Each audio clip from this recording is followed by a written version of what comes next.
Bienvenue dans Virage A90, le podcast où tout change. Ici, on parle de choses qui ont changé du tout au tout, de transformation personnelle, de nutrition, de sport et de tout ce qu'il faut pour reprendre le volant. Je suis Ludovic, coach en ligne. Je te partage mon parcours, mes expériences et des outils pour avancer. Chaque semaine, un nouvel épisode t'attend pour t'aider à reprendre le contrôle. Un seul mot d'ordre, changer de cap pour de bon.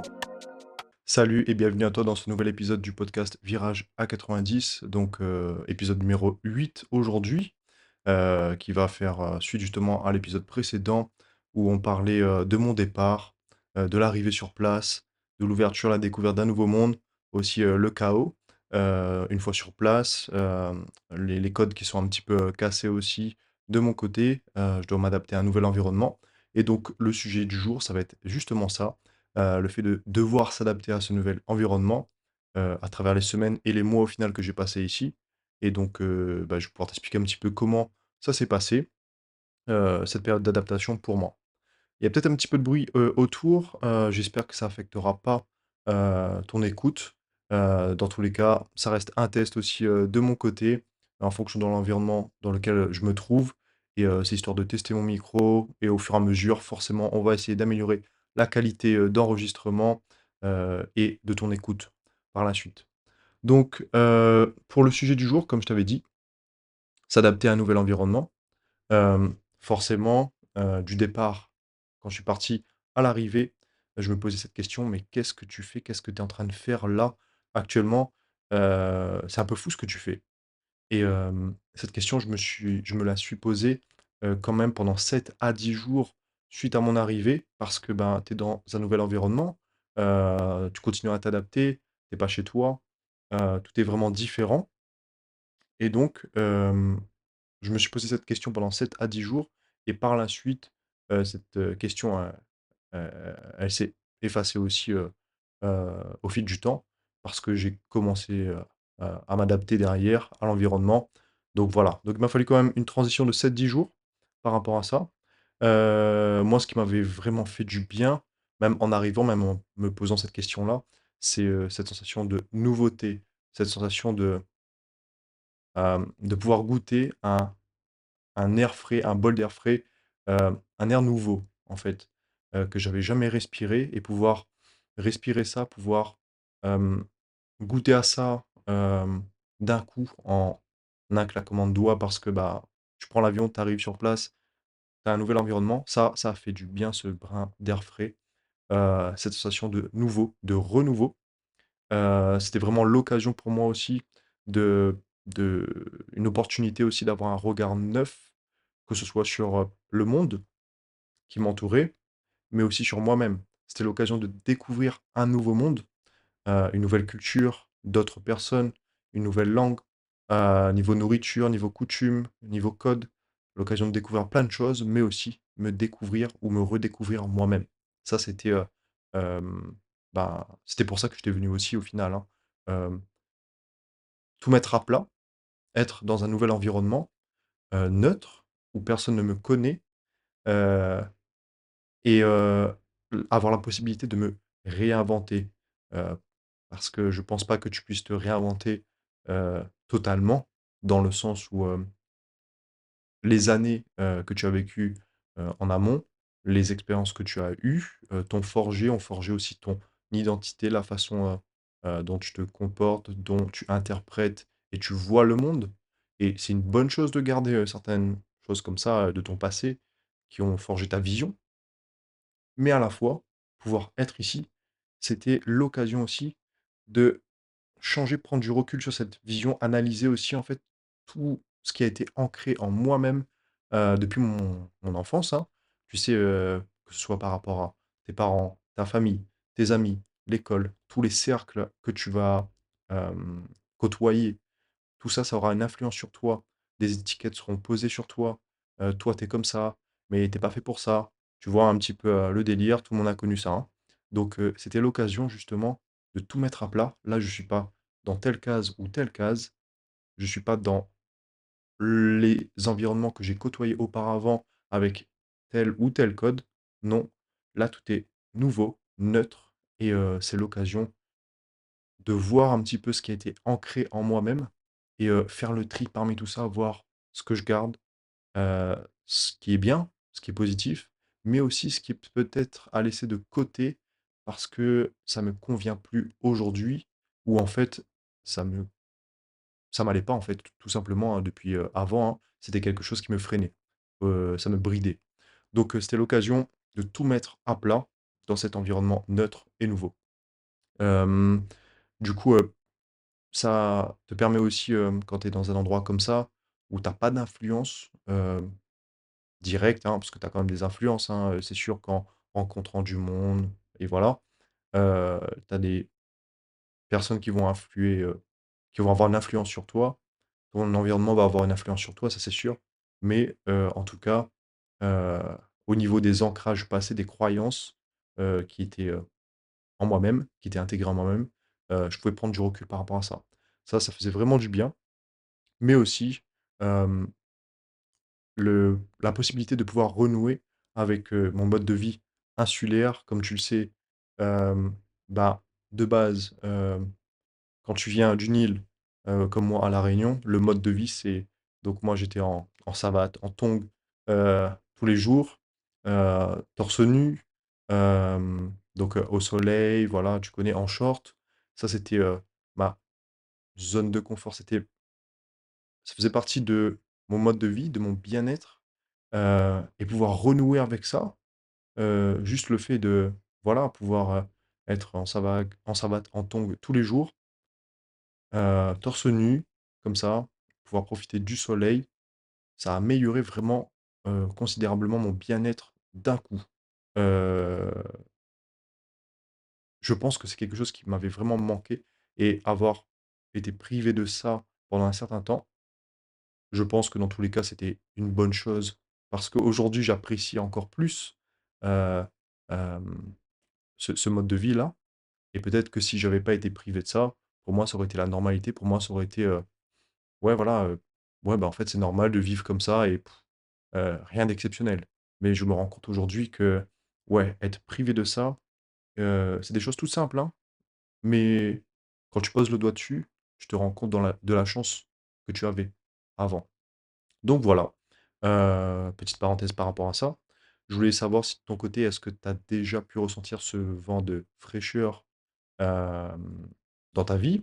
Est-ce que tu as envie, d'intégrer ça, d'avoir ça, cette sensation par la suite? Est-ce que c'est prévu? Si tu l'as déjà vécu, comment tu t'es senti? Parce que je sais qu'il y a des personnes, quand ils vont se lancer dans un nouveau projet, partir ailleurs ou quoi, ça dépend pour quelles raisons, ça dépend de notre capacité à nous adapter, ça dépend de l'endroit, de l'environnement aussi dans lequel on va. Mais certaines personnes ne sont pas forcément prêtes de base et vont vraiment, ne pas aimer ça et d'autres personnes, au contraire, heu, vont vraiment kiffer à 200 et prendre cette nouvelle aventure, ce nouveau brin d'air frais comme une opportunité, d'évoluer, en permanence. Tu me dis un petit peu de ton côté si tu as déjà vécu ça ou pas et on échange là-dessus. Ça m'intéresse d'avoir ton avis et moi aussi je suis convaincu que ça m'aide à progresser de mon côté et d'avoir, la vision d'une autre personne. Dans tous les cas, c'est que bénéfique. Voilà par rapport à ça. Hem, le fait d'arriver ici déjà sur place, d'avoir, cette nouvelle vision. Maintenant le deuxième point, que je voulais aborder avec toi, c'était, niveau logement une fois sur place. Tu as plusieurs façons, de te loger. Moi, ce que j'ai fait jusqu'à maintenant, c'est, d'être dans une guest house. Donc, c'est quoi une guest house? Tout simplement, hem, en gros, tu as ta chambre privée avec, salle de bain et tout, privé. Les seules choses que tu vas pouvoir partager, ça va être les espaces communs, cuisine, piscine s'il y en a, espace extérieur, bref. Et c'est un bon compromis parce que tu peux garder à la fois ton intimité mais aussi, bah, tu partages des moments avec, d'autres personnes. Moi, par exemple, là, dans celle où je suis actuellement, je bosse, heu, dans la cuisine. Pourquoi? Parce qu'il y a quand même, un genre de bar sur lequel je peux poser mon ordinateur pour pouvoir, bosser debout et ça, c'est vraiment un plus par rapport à mon dos, mes hanches, ça améliore mon bien-être et ma productivité au travail. Donc déjà juste être dans cet espace-là, Ça me fait voir, bah, les personnes qui sont présentes aussi, dans la guest house beaucoup plus souvent. Donc forcément, il y a plus de rencontres, d'échanges, réalisés et c'est un vrai plus parce que, comme je t'ai dit, je suis là aussi pour, travailler, pratiquer mon anglais, m'améliorer là-dessus et quand tu es dans des espaces communs, bah, c'est là où tu peux vraiment progresser, même si c'est, au total additionné 30 minutes d'anglais par jour pratiqué, bah, tu ramènes ça à la semaine, au mois, ça fait vraiment la différence, clairement et le vrai plus, c'est que dans ces endroits-là, après tu me diras partout à Bali au final, c'est qu'il y a beaucoup de personnes, qui viennent d'endroits différents.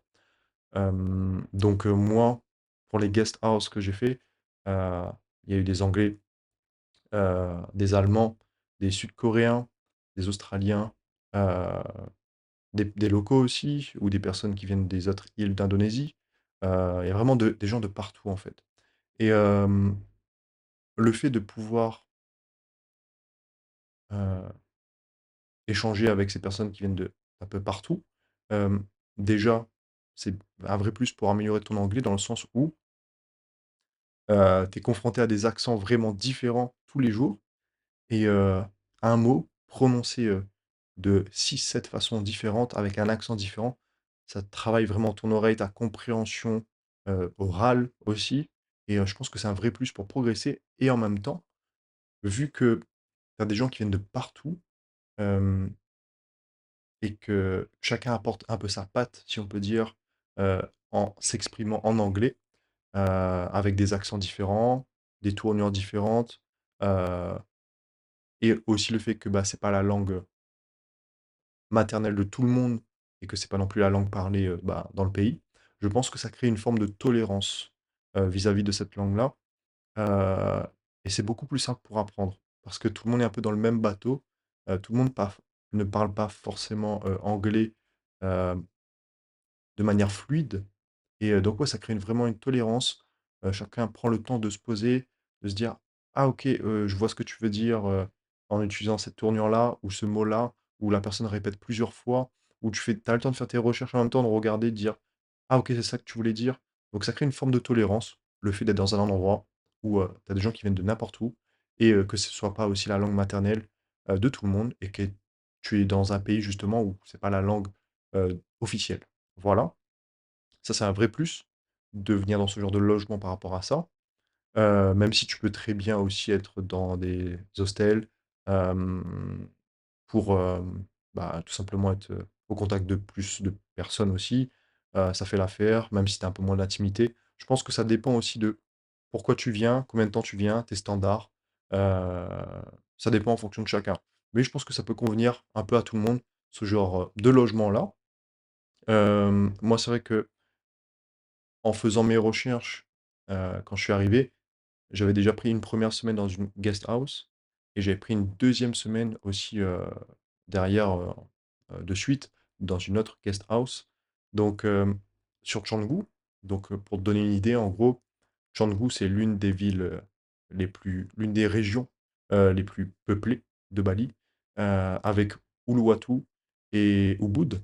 Donc, c'est vraiment les 3 endroits où, tu à la fois les locaux, mais beaucoup, beaucoup, d'étrangers, des personnes qui viennent en transition, bosser ou rester plus longtemps, des zones qui se développent aussi, niveau, comment dire? Bâtiments, construction, immobilier. Il y a beaucoup de projets qui se développent. Donc, c'est les 3 zones. Moi, je suis venu à Canggu, c'est vraiment l'endroit où tu as un peu de tout et pas mal d'opportunités de niveau travail pour réseauter aussi. Donc ouais, je suis venu à Canggu, j'ai pris une première semaine dans une guest house, une autre semaine, j'ai enchaîné dans une deuxième guest house et c'est là que je me suis dit, heu: «En fait, va falloir, trouver un endroit où me poser sur, du plus long terme, parce que ça va pas le faire de bouger sans cesse comme ça». En gros, hem, c'est vrai que c'est pas grand-chose, je suis venu avec 2 sacs à dos, mais quand toutes les semaines, tu dois faire des recherches pour trouver un nouveau logement, prendre ton temps parce que, je sais pas pour vous, mais moi, j'aime bien prendre mon temps, trouver l'endroit où je vais être bien, regarder les avis. Est-ce que déjà ça va être calme? Parce que pour le sommeil, moi, c'est important.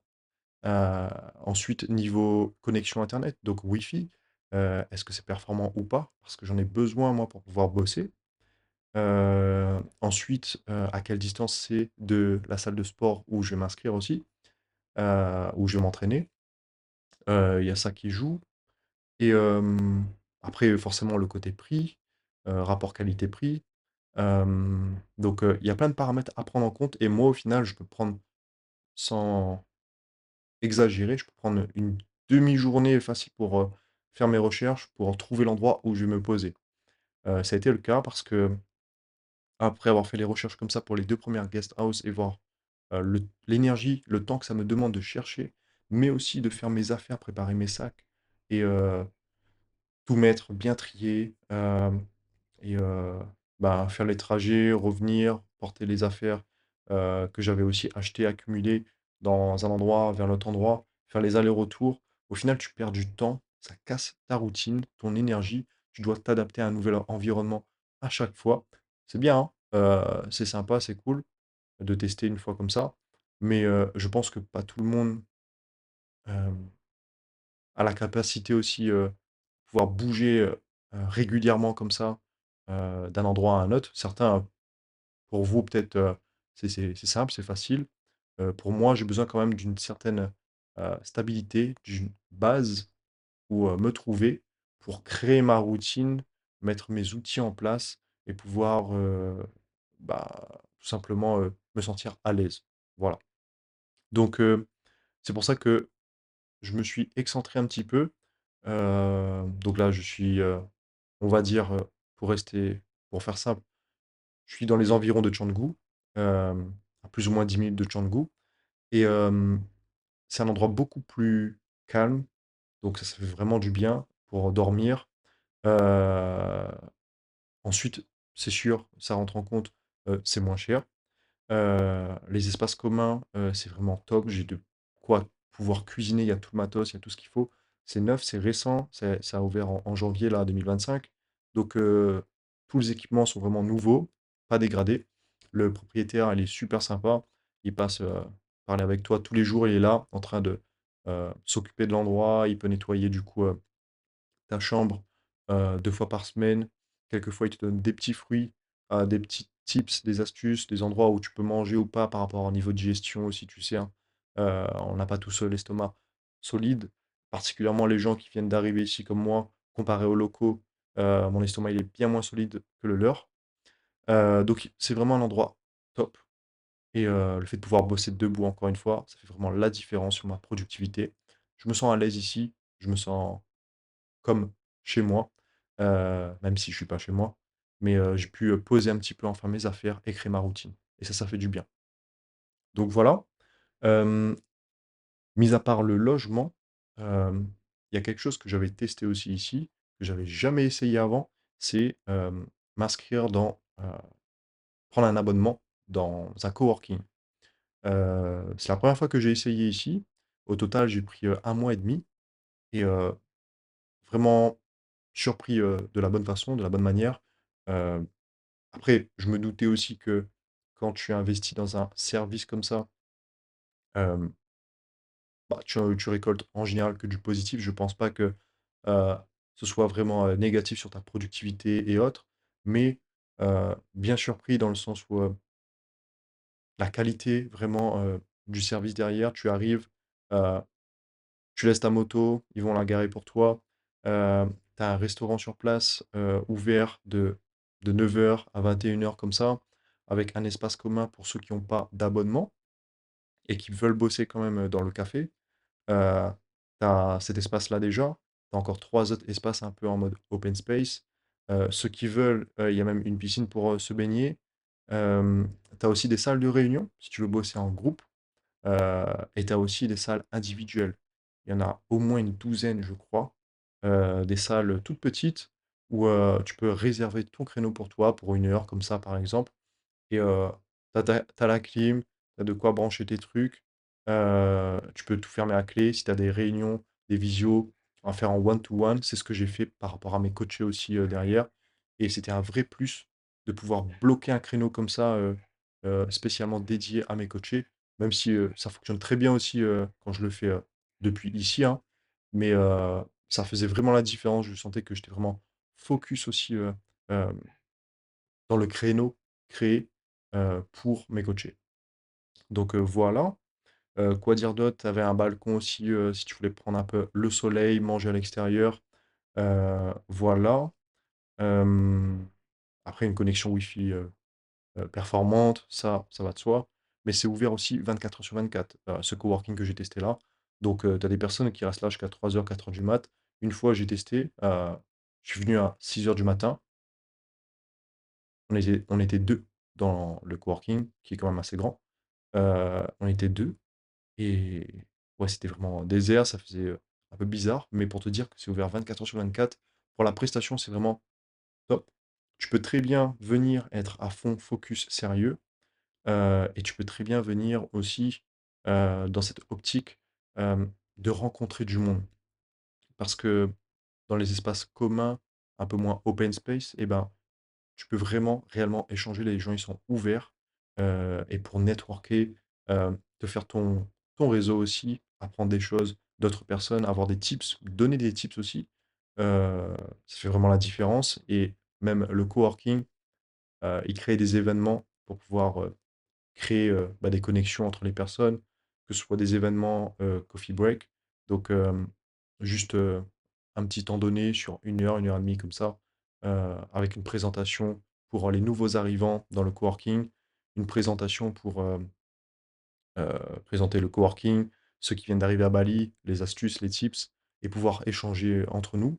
Après aussi, il y avait des événements pour, des événements sportifs comme, du padel, hem, possibilité aussi, d'aller faire du surf, des petites retraites ou même des brunchs organisés. Enfin bref, tout était créé vraiment pour, aussi réseauter et développer un aspect communautaire.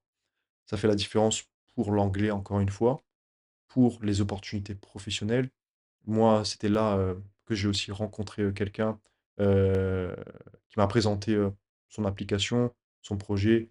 Heu, il avait, avec son équipe, créé aussi, une application de nutrition et au final, j'ai pu tester son application, voir comment ça fonctionnait et j'ai pu, mettre mes coachés, certains coachés pour tester dessus et j'ai vraiment vu que ça faisait la différence et j'ai intégré ça maintenant dans mon accompagnement, donc une application de nutrition, heu, où la personne peut vraiment, avoir accès à une liste de courses, cocher les ingrédients et cetera, avoir les recettes, les indications comment faire, les recettes, les macros, protéines, glucides, lipides, l'apport calorique et tout.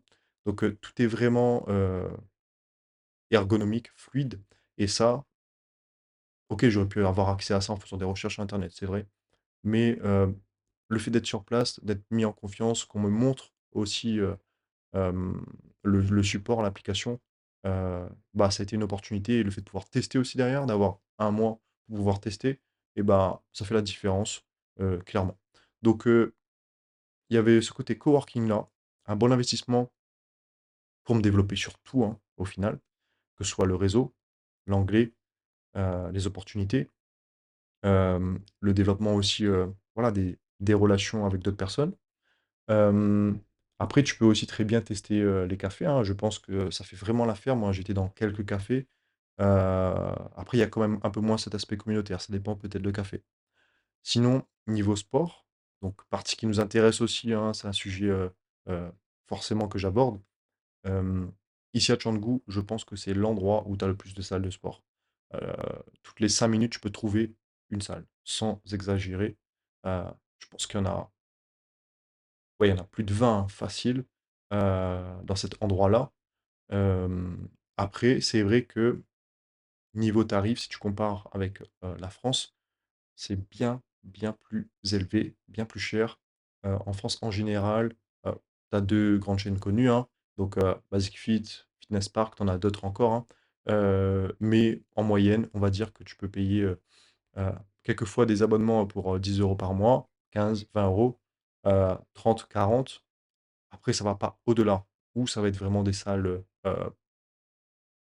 avec, comment dire? Un peu plus haut de gamme quand même, un peu plus luxe, ou sinon ça va être, bah, une salle un peu standard, mais avec des options en plus que tu paies. Voilà. Ici, faut compter minimum 50-60 € par mois. Je parle à Canggu quand même, parce que si tu t'excentres et que tu vas à des endroits un peu plus loin quand même, peut-être que tu peux trouver pour moins cher. Mais sinon, c'est 50-60 € par mois, pour des salles, standards, si on peut dire. Ça peut monter aussi à 160-180 € par mois.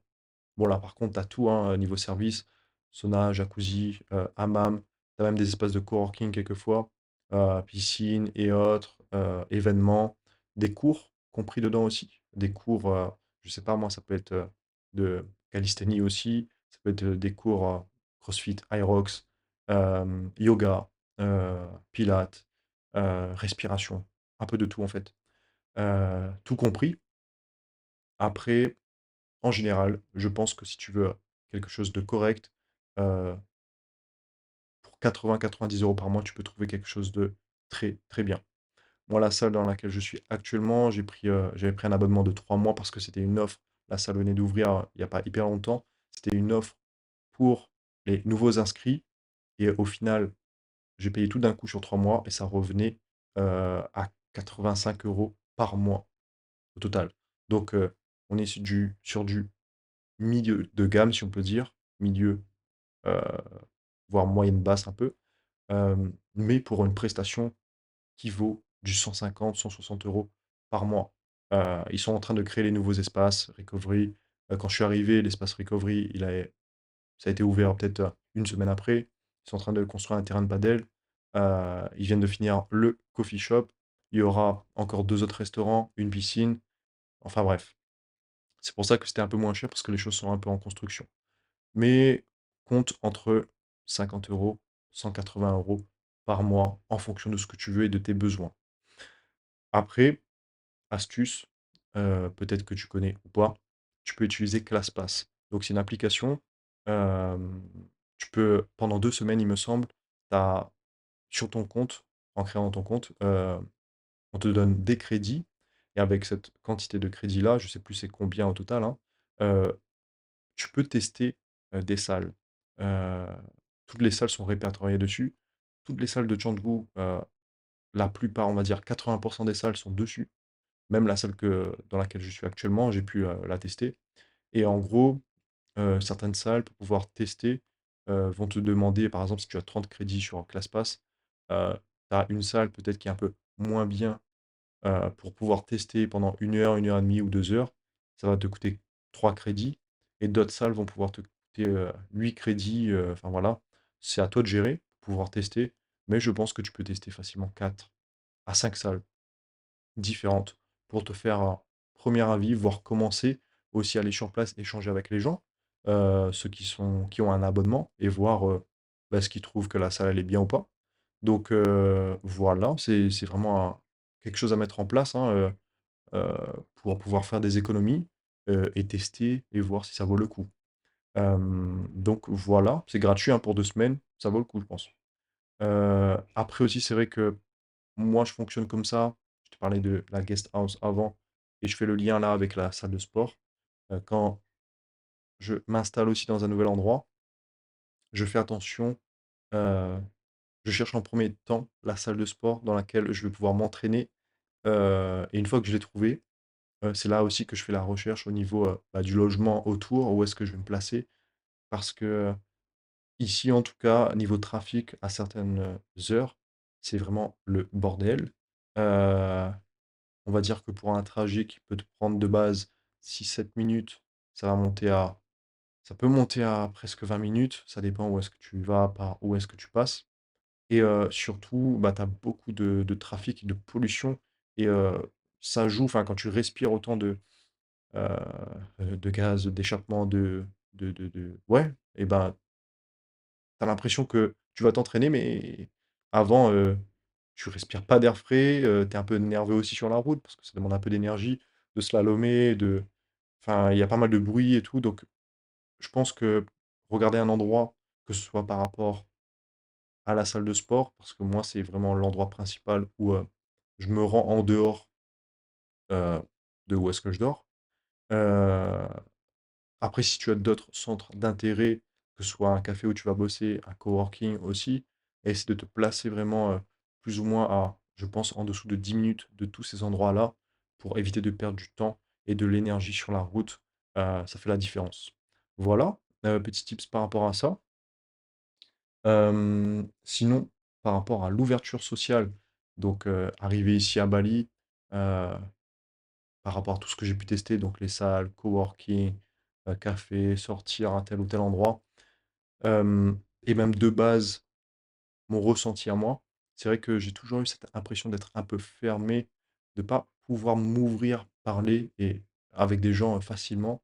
Euh, je sais pas si c'est une question d'ego, si j'en parle, c'est que peut-être, au fond, oui, il y a une part de ça, hein, c'est sûr. Euh, une part d'ego, une part de code aussi, j'imagine. Euh, je pense que dans certains endroits où on évolue, certains environnements, euh, pas tout le monde se parle de la même façon, pas tout le monde est ouvert. Il y a beaucoup de personnes qui peuvent avoir des œillères aussi. Euh, voilà, qui font pas attention aux gens autour d'eux, hein. Et ici, c'est pas vraiment le cas. Ici, les gens sont beaucoup plus ouverts. L'énergie est différente. Et aussi, je pense que Bali, c'est un endroit de transition. Il y a beaucoup de personnes qui viennent ici pour quelques temps. Euh, et j'ai pas rencontré de personnes vraiment fermées, euh, dans le sens où aussi j'ai fait ce travail sur moi-même. Ça a bien évolué là. Je vais beaucoup plus vers les gens maintenant, pouvoir échanger avec eux, demander, poser une question, juste pour créer une discussion, pour connecter, voilà, connecter, échanger, partager. Je pense qu'on a à apprendre de tout le monde, hein, et, euh, et je suis venu dans cette optique-là aussi de pouvoir m'ouvrir au monde. Et donc je ne vais pas rester dans mon coin. Donc ce côté-là, ça a changé et ça continue de changer de mon côté. Donc ça me fait du bien d'avoir cette démarche-là. Et je me rends compte que peut-être aussi c'était le cas dans les autres environnements dans lesquels je me trouvais avant, hein. Peut-être que j'aurais pu aussi m'ouvrir beaucoup plus au monde et que j'aurais pas eu de mauvais retours, j'aurais pas eu de personnes fermées en face de moi. En tout cas, je le sentais moins bien. Et ici, c'est vraiment facile, les gens sont ouverts. C'est facile de connecter, d'échanger. Donc, si tu viens dans cette optique-là, si tu as cette mentalité de vouloir aller vers les gens, de vouloir t'exprimer, de vouloir partager, et avec une bonne intention, bien sûr, ben, tu pourras récolter, tu pourras avoir en retour que du positif. Vraiment, c'est ce que j'ai eu jusqu'à maintenant. Je touche du bois pour avoir encore la même chose, si tu pars avec une bonne intention. Et je pense que c'est le cas aussi partout, hein, mais après, tu as d'autres personnes dans d'autres environnements, par rapport à des contextes qui peuvent être plus fermés de base, plus méfiants. Mais ici, c'est vraiment simple. Et ça fait du bien.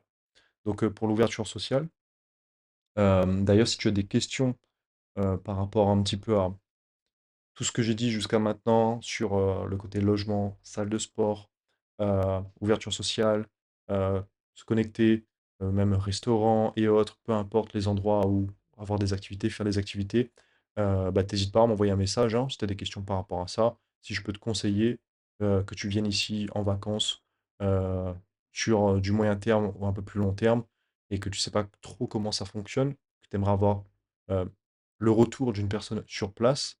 Même si c'est mieux aussi de faire, d'avoir ton propre avis, de te faire ton propre avis toi-même en venant sur place. Mais si tu as des questions, n'hésite pas. C'est avec plaisir d'échanger avec toi là-dessus. Voilà. On va bientôt terminer aussi ce podcast-là. Parce que je pense que c'est bien. Moi, je me suis dit que je parle de ça un petit peu à la fin pour aussi bien terminer. Comment parler de Bali sans parler des locaux et de leur culture. C'est vrai que ces gens-là, ils sont très gentils, ils ont le sourire, le sens aussi du service. Ils sont vraiment là pour toi, même si tu les connais pas, hein, mais s'ils te voient dans la galère, ils viennent vers toi, ils te demandent bah, qu'est-ce que tu as, est-ce qu'ils peuvent t'aider. Enfin, euh, ça fait vraiment la différence. Et ils ont ce côté aussi spirituel. Je parle là des balinés. parle pas forcément des Indonésiens dans l'ensemble, parce que j'ai côtoyé plus de Balinais ou de personnes qui viennent de l'île de Java à côté. Après, c'est différent dans le sens où, Bali, c'est la seule île, et le seul endroit de l'Indonésie à majorité en termes de religion, heu, hindouiste, tout simplement. Hem et dans les autres îles, les autres endroits, ils sont en majorité du coup, musulmans. Hem, donc ça change dans le sens où, l'énergie elle est différente. Ça se voit.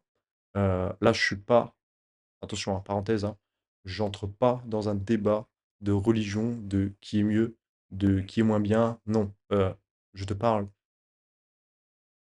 de moi-même en arrivant, en posant les pieds dans un endroit, hem, comment est-ce que je sens l'énergie qui vient à moi?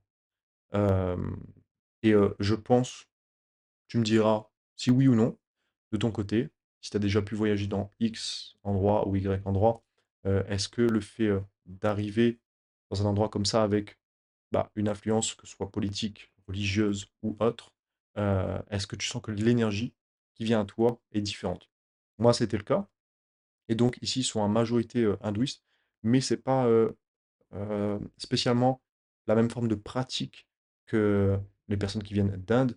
C'est, du coup un peu différent, même si c'est les mêmes bases, hein, c'est un peu différent et mon le propriétaire de l'endroit, heu, où je suis de l'endroit où je suis actuellement, il m'a parlé, je sais plus c'est quoi le mot, mais il m'a dit qu'à travers leur façon d'être, de vivre, il y a un mot spécial pour ça, c'est qu'ils ont vraiment beaucoup de respect envers, heu, déjà leur Dieu, beaucoup de respect envers l'autre, l'humain et beaucoup de respect envers la nature, les animaux, les arbres, peu importe.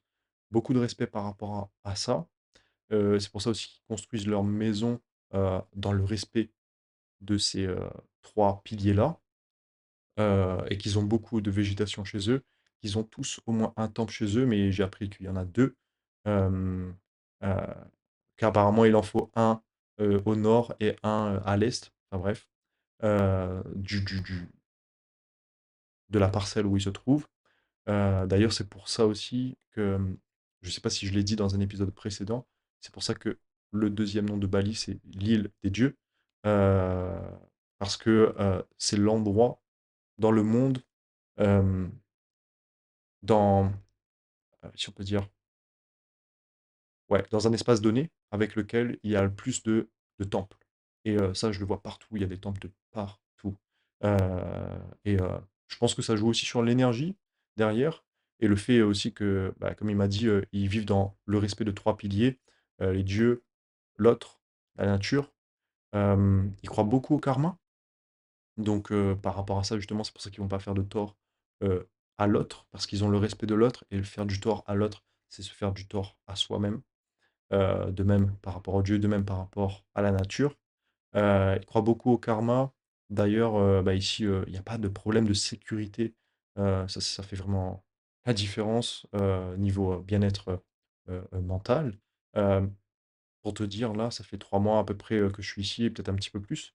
Heu, j'ai jamais fermé ma porte à clé pour dormir. Dans les 3 logements dans lesquels j'ai été, j'ai jamais fermé ma porte à clé pour dormir donc ensuite, si tu laisses tes clés, sur la moto, personne va te voler ça. Heu, tu laisses ton casque sur la moto, personne va te voler ça. Ils croient beaucoup au karma et au fait que, s'ils font quelque chose de mal, ça peut se retourner contre eux. Donc il y a de ça et je pense que les personnes qui arrivent aussi ici comme moi, les étrangers, heu, le fait de voir qu'ils vivent comme ça, et aussi qu'on n'est pas chez nous tout simplement, on va pas voler quoi, en tout cas, moi, j'ai pas eu d'expérience comme ça. Heu, j'ai jamais eu aussi ce genre de comportement, peu importe l'endroit dans lequel j'ai été et même de la part des autres personnes, des étrangers, j'ai jamais vu ça. Donc, niveau sécurité, c'est un plus, et ça joue sur ton bien-être mental. Quoi dire d'autre par rapport aussi aux locaux? Ils ont un mode de vie simple, mais ils travaillent dur, vraiment, vraiment dur. Ils ont quand même, beaucoup de difficultés au quotidien. Les anecdotes que je me suis notées, c'est que moi, tu sais, le petit déjeuner, c'est important pour commencer la journée et je prends tous les matins 3 œufs, soit brouillés, soit durs, peu importe. Et donc, il passait le propriétaire. Il me dit, du coup, ouais, tu manges comme ça tous les matins? Euh, je lui dis, oui, je prends ça avec du pain et du beurre de cacahuète. Il me dit, ah ouais, 3 œufs et tout. 3 œufs, c'est ce qu'ils utilisent eux comme quantité pour un repas pour 4 personnes. Je me suis dit, ah ouais, ok. Il y a de ça déjà, sur le côté nourriture, un peu moins protéiné. Après, peut-être que c'est dans leur coutume et qu'ils aiment manger comme ça. Mais c'est beaucoup à base de riz. Ils chargent quand même pas mal en riz. Et donc il y a ça. Ils travaillent dur aussi dans le sens où quelquefois tu as des travaux qui commencent à 6 heures du matin et qui finissent à 22 heures le soir. Euh, les, les magasins aussi, justement, où tu peux faire tes courses, ça ouvre vers plus ou moins 7h30. Ça peut fermer quelquefois à 22, 23 heures, tous les jours, du lundi au dimanche. Ceux qui travaillent en tant que taxi, donc les Grab, les Gojek, que ce soit sur moto, scooter ou en voiture, beaucoup m'ont dit quand je prenais les 10 premiers jours à peu près, quand j'ai pris que exclusivement des taxis, beaucoup m'ont dit que ils dorment plus ou moins 4 heures par nuit et le reste du temps, ils sont sur la route à, à- à prendre des courses, des commandes et tout, à transporter les gens. Donc, il y en a même un qui m'avait dit que sa routine, c'était pendant 4 5 jours à peu près, euh, non-stop. euh, il va pouvoir bosser pendant 5 heures à peu près. Ensuite, il va dormir 3 heures. Il se réveille au boss 5 heures, 3 heures. Et il enchaîne comme ça pendant 5 jours. Et au bout de 5 jours, eh ben, il va se prendre un jour off où il va pas bosser du tout. Et il avait cette routine-là, quoi. Je me suis dit, ah ouais, quand même, c'est un mode de vie bien décalé. Et ouais, ici, niveau boulot, ils envoient du lourd quand même. Ils bossent bien. Et ça, c'est quelque chose qui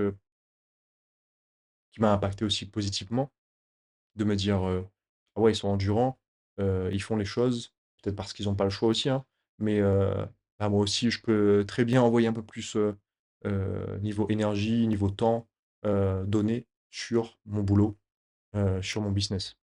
Et le truc, c'est que, ok, peut-être qu'ils vivent avec un peu moins de moyens, de qualité de vie, mais ils se plaignent pas de ça. Ils gardent le sourire, ils avancent. Et après, peut-être que effectivement, c'est leur normalité et ils sont bien comme ça. Mais bah, tu sens un décalage quand même par rapport aux étrangers qui arrivent, qui ont un peu plus de pouvoir d'achat, un peu plus de moyens. Et mais malgré leurs difficultés, les difficultés de la vie et tout, ils sont pas là à se plaindre, tu vois. Ils sont pas là à être toxiques, à être, à faire une course à qui est le plus malheureux, qui a la plus mauvaise situation. Dans d'autres endroits, contextes, heu, j'ai eu des j'ai côtoyé, j'ai échangé avec des personnes comme ça. C'est vraiment à qui, est le plus malheureux, à qui va se plaindre le plus et ça, j'aime pas ça, c'est vraiment toxique et ici, c'est pas le cas. Heu, on sait en fait que tout le monde, a ses problèmes. Ils ont leurs problèmes, j'ai mes problèmes. Heu, déjà, je t'expose un petit peu aussi, les problèmes, les difficultés auxquelles j'ai été confronté, à travers ce podcast-là. Heu et encore une fois, comme j'ai dit sur les premiers épisodes et pour rejoindre le discours actuel, je me plains pas. Je suis là pour apporter une information de manière neutre et aussi te dire derrière comment est-ce que j'ai pu évoluer, heu, physiquement, mentalement, sur cette situation-là pour te partager mon expérience et te dire comment j'ai pu avancer, voir aussi de ton côté comment est-ce que tu as pu avancer et s'améliorer ensemble. Donc je le fais totalement pas dans une démarche, de de me plaindre, hein, tout simplement et au contraire, c'est vraiment à partir des échecs, des expériences difficiles, comment se relever pour avancer. C'est plutôt dans une démarche comme ça et donc c'est l'opposé de la toxicité. Et ce que je vois ici avec les locaux, le fait de garder le sourire, heu, de continuer à y aller, à faire les choses malgré la difficulté de la vie, ben, ouais, moi, c'est quelque chose qui me tient à cœur, ça. Je le prends avec moi-même, et je le tr je le transmets, je l'intègre dans ma façon d'être et de faire pour améliorer aussi le quotidien des personnes autour de moi, parce qu'on est tous dans la même galère, on a tous nos difficultés mais on est là pour avancer ensemble et pour créer une dynamique positive et tout simplement. Voilà, par rapport à ça. Hem, du coup, hem, en termes de conclusion, parce que comme je t'avais dit, c'était le dernier point que j'ai abordé, c'est vrai que m'ouvrir à ce nouvel environnement, heu, bah, ça a vraiment changé ma perception sur, la vie un peu en général, sur mes attentes, sur, moi-même aussi. Le fait de prendre plus de temps pour moi, pour m'analyser, pour, prendre du temps sur les ancrages, que j'ai eus durant mon enfance et au cours de ma vie jusqu'à maintenant. Donc, c'est vraiment un temps pour moi-même, pour changer ma perception, pour, avoir un brin d'air frais et construire quelque chose, heu et prendre des choses de ce nouvel environnement-là, pour m'améliorer tout simplement derrière. Donc changer ma perception, hem, en m'ouvrant à ce nouvel environnement-là. Hem, Aussi du coup, heu, le but derrière, sur les prochains épisodes, ça va être, bah, de pouvoir te transmettre les autres apprentissages que j'ai pu avoir, vivre, heu et ici, te donner encore d'autres tips, hem que ce soit par rapport au mode de vie sur place, ce que j'ai reçu, ce que j'ai vécu, comment j'ai analysé tout ça, mais aussi, par rapport, au côté sport, nutrition. Ça va venir, on va parler de tout ça, hein, au fur et à mesure. C'est vrai qu'on met en contexte les dernières choses qui sont arrivées, on suit un fil conducteur, mais ça arrive petit à petit, le côté hygiène de vie, développement personnel, sport, nutrition, sommeil, ça arrive, les sujets sont déjà bloqués et je vais pouvoir te parler de ça par la suite. Donc voilà. Hem, le prochain épisode, on va parler du fait de se mettre dans l'inconfort pour pouvoir évoluer, que ce soit sur une situation comme ça, une situation donnée où, tu pars tout, tu quittes tout et tu recommences tout. Que ce soit sur le fait d'apprendre une nouvelle langue, que ce soit sur le fait, tout simplement de peut-être de ton côté que tu veux, te lancer dans une nouvelle activité sportive et intégrer une nouvelle routine saine à, ta vie, à ton quotidien, que tu sais pas comment le faire, que tu hésites à le faire. On va parler de tout ça dans le prochain épisode. Se mettre dans l'inconfort pour évoluer, heu, pour avoir toujours des challenges, pour toujours apporter une dose de stress qu'on peut digérer, pour pouvoir s'améliorer, se développer encore plus, heu et améliorer aussi le quotidien, hem et la vision des gens autour de nous. Voilà, prochain épisode, ça va être ce sujet-là. En attendant, si tu as aimé celui-là, bah, n'hésite pas à mettre, du coup, à t'abonner au podcast, autant pour moi. Je suis pas habitué avec, les, messages de fin, hein. Peut-être que ça va venir au fur et à mesure. Heu, du coup, pense à t'abonner au podcast et à laisser 5 étoiles sur Spotify ou Apple Podcast, peu importe la plateforme sur laquelle tu es. Et du coup, c'est vrai que c'est le meilleur moyen de faire, grandir ce podcast-là, le podcast Virage A90 et je compte sur toi pour m'aider, à étendre le message au maximum de personnes, heu, autour de toi, autour de nous. En attendant, je te dis à la semaine prochaine. Prends soin de toi. Ciao.